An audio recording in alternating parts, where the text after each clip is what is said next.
On appelle zone humide tous les endroits dans la nature où il y a de l'eau. L'homme les a, petit à petit, fait disparaître. Mais elles sont indispensables pour la survie de certaines espèces et pour faire face au changement climatique.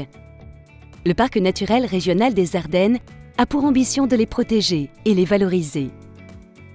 Sur le territoire, nous avons plusieurs types de zones humides. Elles ont des rôles différents et n'abritent pas toujours les mêmes espèces. Partons à leur découverte. Les mares.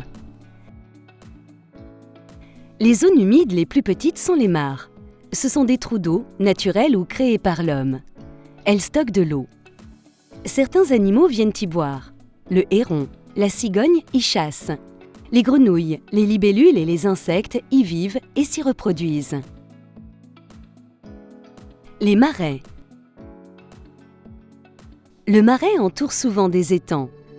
On le reconnaît par son sol gorgé d'eau, peu profond et recouvert d'une végétation particulière, comme les roseaux et les joncs.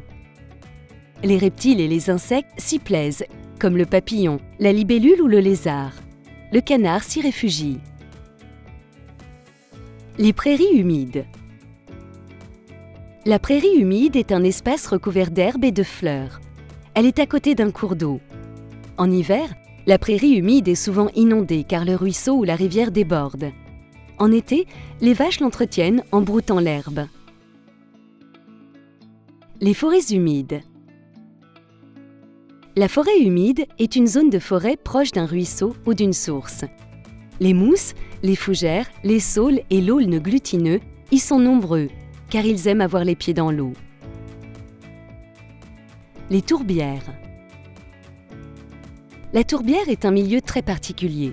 Son sol, constamment gorgé d'eau, est composé de tourbes, où il n'y a ni vie ni oxygène.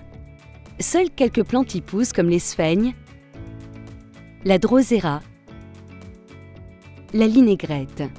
Ces plantes, en mourant, vont s'entasser et former une nouvelle couche de tourbes.